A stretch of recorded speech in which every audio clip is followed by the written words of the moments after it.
కష్టపడి పండించుకునే ధాన్యాన్ని అమ్ముకున్నాక చేతికి మాత్రం సొమ్ము చేరలేదు.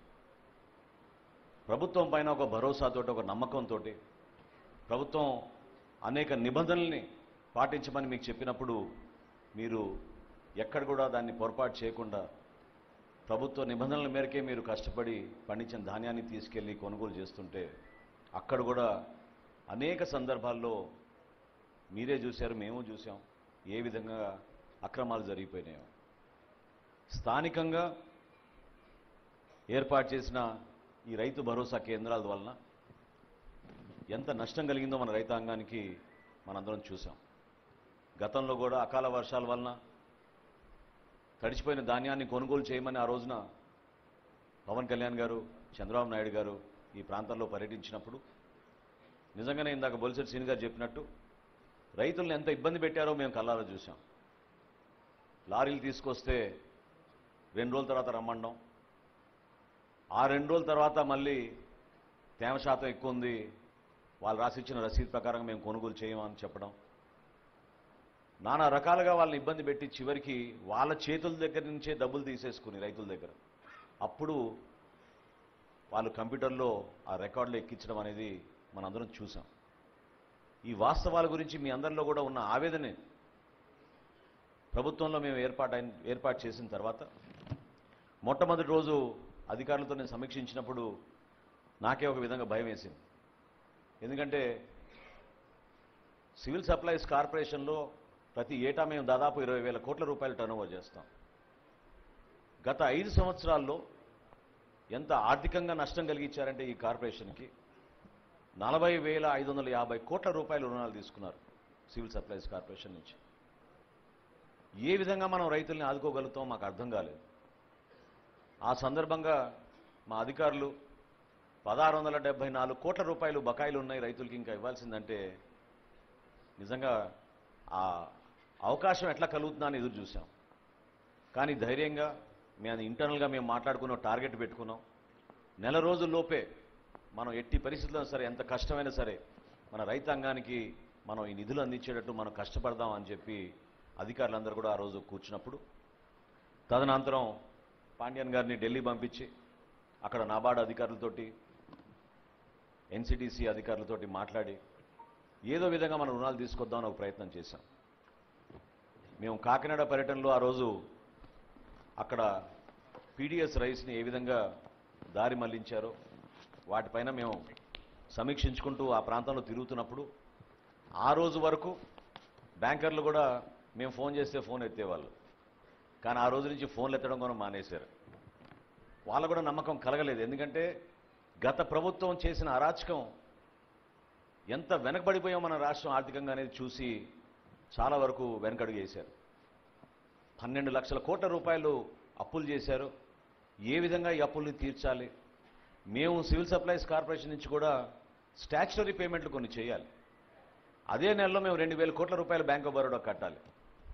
అర్థం కాని పరిస్థితుల్లో కూడా ధైర్యంగా మేము అందరం కూడా నిర్ణయించుకుని పాండ్యన్ గారిని ఢిల్లీ వెళ్ళమన్నప్పుడు ఆయన అక్కడ అధికారులతో మాట్లాడి ముఖ్యమంత్రి గారి దృష్టికి తీసుకొచ్చినప్పుడు ముఖ్యమంత్రి గారు ఒకటే మాట చెప్పారు, ఎట్టి పరిస్థితుల్లో కూడా మీరు దీనిపైన ఫోకస్ పెట్టి త్వరలోనే మనం రైతులకు అందించేటట్టు మీరు చేయండి, దానికి సంబంధించిన దసరాలు మీరు ఇమీడియట్గా మూవ్ చేయమని ఆయన చెప్పినప్పుడు పవన్ కళ్యాణ్ గారి దృష్టికి తీసుకెళ్ళి సమన్వయపరుచుకుంటూ ఈ ఆర్థిక పరిస్థితిలో కష్టకాలంలో కూడా 1,000 కోట్ల రూపాయలు గత నెలలోనే మేము రైతులందరూ కూడా అందించడానికి ఒక అద్భుతమైన కార్యక్రమం ద్వారా మేము చేశాం.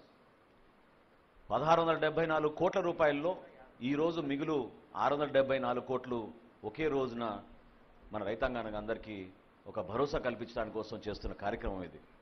అందులో మన జిల్లాలో పశ్చిమ గోదావరి జిల్లాలో ఉమ్మడి పశ్చిమ గోదావరి జిల్లాలో 472 కోట్ల రూపాయలు మనం ఈరోజు రైతులందరికీ వాళ్ళ ఖాతాల్లో పడేటట్టు ఏర్పాటు చేశాం. మీ అందరికీ నేను మాట ఇస్తున్నాను, రైతులు పడుతున్న కష్టాల గురించి రైతుకు పెద్దపీట వేయాల్సిన బాధ్యత మా అందరిపైన ఉంది. కూటమి ప్రభుత్వం ఎంత బలంగా నిర్ణయం తీసుకుందో, ఏ విధంగా మీకోసం నిలబడ్డామో, మీ అందరం కూడా ఈరోజు మీకోసం అండగా నిలబడడానికి కోసమే ఇంత దూరం ప్రయాణం చేసి వచ్చాం. ఎందుకంటే మీరు గత 5 సంవత్సరాల్లో మీరు పడిన కష్టాలు సామాన్యమైన విషయం కాదు. నేను ఇది పదే పదే ఎందుకు అంటున్నానంటే నేను చూశాను. అనేక సందర్భాల్లో మేము రైతుకు గిట్టుబాటు ధర గురించి, ధాన్యం కొనుగోలు విషయం గురించి జనసేన పార్టీ నుంచి మేము కూడా పవన్ కళ్యాణ్ గారి నాయకత్వంలో అనేక ప్రాంతాల్లో పర్యటించాం, నిలబడ్డాం. తెలుగుదేశం పార్టీ తరఫున కూడా నాయకులందరూ కూడా అదే విధంగా ఈ జిల్లాలో ప్రత్యేకంగా, ఎందుకంటే డెల్టా ప్రాంతంలో గోదావరి జిల్లాలకు ఉన్న ప్రాముఖ్యత మీ అందరికీ తెలుసు. ఇక్కడే రైతాంగానికి ఇబ్బంది కలిగే పరిస్థితి వచ్చిందంటే మేమే నమ్మలేకపోయాం.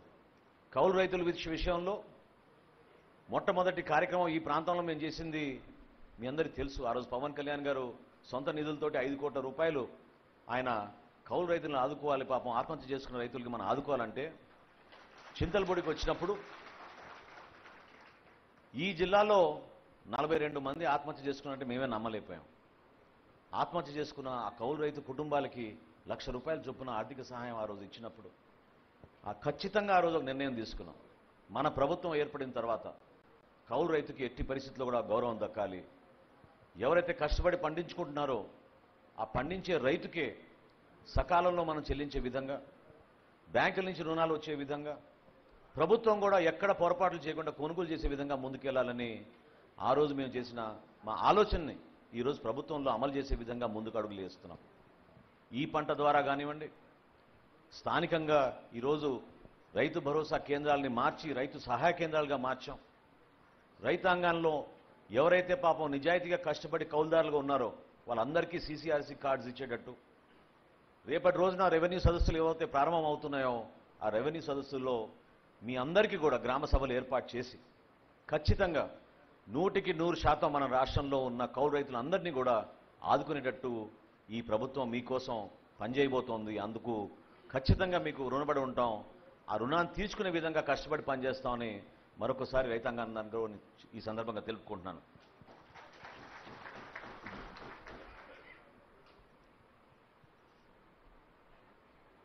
గతంలో మనం చూసాం ఏ విధంగా దళారులు ప్రత్యేకంగా రైతు భరోసా కేంద్రాల దగ్గర నుంచి ట్రాన్స్పోర్టేషన్ విషయంలో కానివ్వండి, చివరికి గోతాలు కూడా ఇవ్వలేని పరిస్థితి తీసుకొచ్చి వాళ్ళ స్వార్థాల కోసం వాళ్ళు ఉపయోగించుకున్నారు. ఆ మార్పు కోసమే మొన్న మేము ముఖ్యమంత్రి గారికి మేము చేసిన ప్రెజెంటేషన్లో మా శాఖ నుంచి ఒక నిర్ణయం తీసుకుని మాట ఇచ్చాం. అదేంటంటే ఈ రోజుకి మన జనాభా 62% వ్యవసాయంపై ఆధారపడి ఉంది. వ్యవసాయ రంగాన్ని మనం కాపాడుకోవాల్సిన బాధ్యత మనందరిపైన ఉంది. కేవలం వ్యాపారవేత్తలకే ఈజ్ ఆఫ్ డూయింగ్ బిజినెస్ కాదు, రైతులు కూడా ఈజ్ ఆఫ్ డూయింగ్ బిజినెస్ చేయాలి. వాళ్ళు కూడా ఆ ప్రక్రియలో ఎక్కడ కూడా పొరపాటు జరగకుండా నిజాయితీగా పారదర్శకంగా వాళ్ళు ఒక కేంద్రానికి వెళ్తే కొనుగోలు కేంద్రానికి సంతృప్తిగా ఈ ప్రభుత్వం నాకు అండగా నిలబడిందనకి భరోసా కల్పించే విధంగా మేము కొన్ని మార్పులు తీసుకొస్తున్నాం మా డిపార్ట్మెంట్లో. అందులో ముఖ్యంగా మన ముఖ్యమంత్రి గారు చంద్రబాబు నాయుడు గారు ఆ రోజు చేసిన సూచన మేరకు మేము కూడా ఇంటర్నల్గా వర్క్ చేసుకుని మా డిపార్ట్మెంట్లో ఒక నిర్ణయం తీసుకున్నాం. రాబోయే ఖరీఫ్ మాసానికి మీ అందరికీ మాట ఇస్తున్న ప్రభుత్వం తరఫున 48 గంటల్లోనే మీ ఖాతాల్లో డబ్బులు పడిపోతాయి. కేవలం 48 గంటల్లోనే.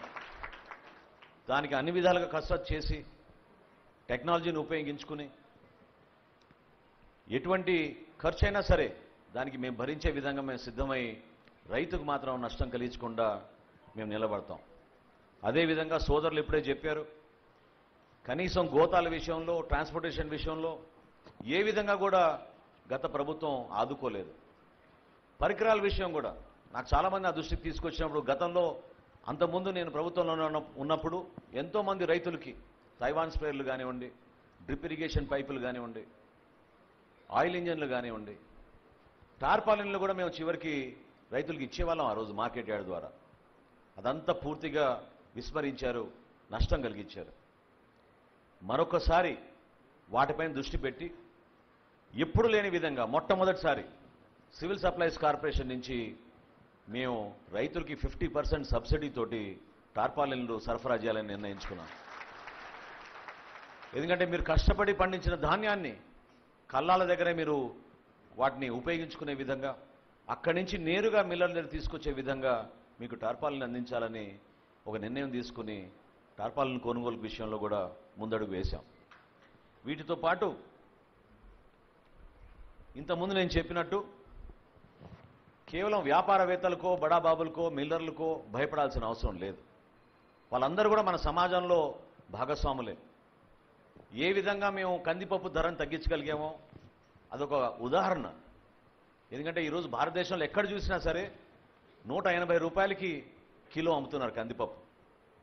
కానీ వాళ్ళందరినీ పిలిచి చర్చించి కొత్త ప్రభుత్వం వచ్చింది, ప్రజలు ఎంతో ఉత్సాహంతో ప్రభుత్వం పైన ఒక నమ్మకంతో వాళ్ళు ఓట్లు వేసి ఒక బాధ్యత మాకు అప్పగించినప్పుడు మీకు కూడా అందులో ప్రధాన పాత్ర ఉంది, దాన్ని మీరు గౌరవించాలని చెప్పి వాళ్ళతో సుదీర్ఘంగా చర్చించినప్పుడు హోల్సేలర్స్ కానివ్వండి, మిల్లర్స్ కానివ్వండి, పెద్ద రీటైలర్స్ కానివ్వండి, దేశవ్యాప్తంగా వాళ్ళు వచ్చి ఆ రోజు ఒప్పుకుని కేవలం ఆంధ్రప్రదేశ్లోనే ఈ రోజున మనం 150 రూపాయలకే మనం కందిపప్పు శ్రీకాకుళం నుంచి చిత్తూరు వరకు మనం సరఫరా చేయగలుగుతున్నాం. ఆ విధంగా కొన్ని చర్యలు తీసుకున్నాం. బియ్యం విషయంలో కూడా నేను మీకు మాట ఇస్తున్నాను, గతంలో వీళ్ళేదో సెలెక్టివ్గానో ర్యాండమ్గానో చేసామని చెప్పారు. అంటే ధాన్యం కొనుగోలు కోసం మీరు రైతు భరోసా కేంద్రాలకు వెళ్తే మీకు ఒక చీటీ ఇచ్చి, కంప్యూటరే ఇచ్చింది ఈ చీటీ, పలానా చోటకి వెళ్ళి మీరు అక్కడ ఆ పలానా మిల్లులోనే మీరు ధాన్యాన్ని తీసుకెళ్ళమని చెప్పేవాళ్ళు. అది కంప్యూటర్ ఇచ్చిన చీటీ కాదు. అది వైఎస్ఆర్సీపీ నాయకులు దొంగ ప్లాన్ వేసి మిమ్మల్ని అందరినీ కూడా ఇబ్బంది కలిగించే విధంగా వాళ్ళ స్వార్థం కోసం కొంతమంది మిల్లర్లకే ఈ సరుకు చేరే విధంగా వాళ్ళు చేసిన కుట్ర అది. దాన్ని కూడా